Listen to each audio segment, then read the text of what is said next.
Joined by the head coach of the Stars, Rocky Russo, and coach's comments presented by Southside Auto Tech after the Stars pick up the 3-0 triumph here tonight with the win against the Youngstown Phantoms. And Rocky, I just was looking it up here, history for you guys. First time with back-to-back shutout wins since March 19th through 20th of 2010. Jan Shostak didn't have to do a ton in this one. He did make some big stops in the third period, though, didn't he?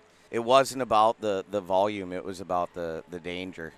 And they had a lot of really quality chances. So he didn't have a ton of volume, obviously 13 shots, but I would venture to say they probably had 7 or 8 grade A chances. And, you know, we did that to ourselves a little bit. We had a good first period, and the guys got complacent a little bit, and I warned them.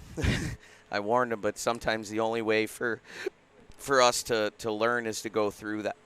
And it's beneficial for us to have to fight through that situation. And you know, and then they obviously they had a big push there in the third, and we were able to just continue to advance pucks and keep it out of our net. And then they took the major penalty, and we were able to pop 2. And word on the street is there was another one that went in after our second one, back bar and out. But puck doesn't lie, and we were able to finish it and get ourselves a big win. Held the Phantoms to less than 10 shots in all 3 periods, held them to 3 shots in the first and third periods. What does that say about your team's work defensively? We've talked all year that the team's strength, we feel, is that D-core.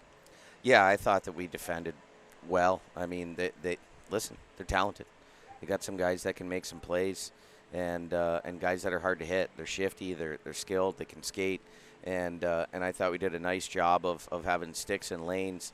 That we got some big blocks when we need to. Huge one by Kohanski there in the third, and Lefty had a block. I mean, we could run down the roster of guys that were willing to sacrifice, and Maltz takes a hit there, and that's a sacrifice. Takes a hit, turns into a 5-minute major with, you know, 5:49 left on the clock, and we're able to capitalize. So guys are doing things that don't show up in the score sheet, but they're part of the reason why you're able to find success and win hockey games. Everything all right with Maltz? We saw he went down, but he was out later in the power play. Yeah, he was a little shaken up, but nothing to be concerned about at the moment. He felt good, and Corey let him go, so he was right back out there when we had the opportunity. Was that a situation, that power play, where a game like this, which just felt really stagnant all around, was that kind of the spark you needed late to say, hey, we're going to win this game, and this is how?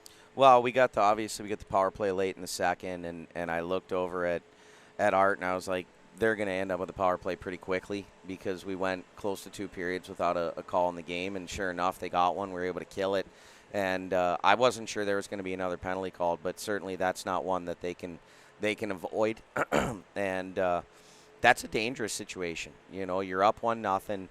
They're on the penalty kill for just about the remainder of the game. You're waiting for them to pull the goalie, try to get it back to 5-on-5. It's a dangerous situation. You know, I had a little bit of some bad memories from our first year in Lincoln here, where we had that situation, and we had matching minors, actually, and they pulled their goalie to take advantage in the first round of the playoffs. Waterloo scored twice in that power play to tie the game, and so I knew we had probably 2 shifts where we can have our regular power play units out, and then we were going to have to get into a bit of a 5-on-5 mentality with 2D on the ice. I was expecting them to push a little bit. I'm not sure what their goalie was doing on the second one. He kind of tried to want to play it, and when he realized he had no help, he went to cover, and it was too late. And you know, listen, sometimes you gotta take advantage of the opponent's mistakes, and in that situation, we were able to do that. Well, Rocky, congrats on the win. 6 in a row for you guys. Looking to make it 7 tomorrow. Thanks, Joel. That's the head coach of the Stars, Rocky Russo, and this has been Coach's Comments presented by Southside Auto Tech after Lincoln's 3-0 victory against the Youngstown Phantoms.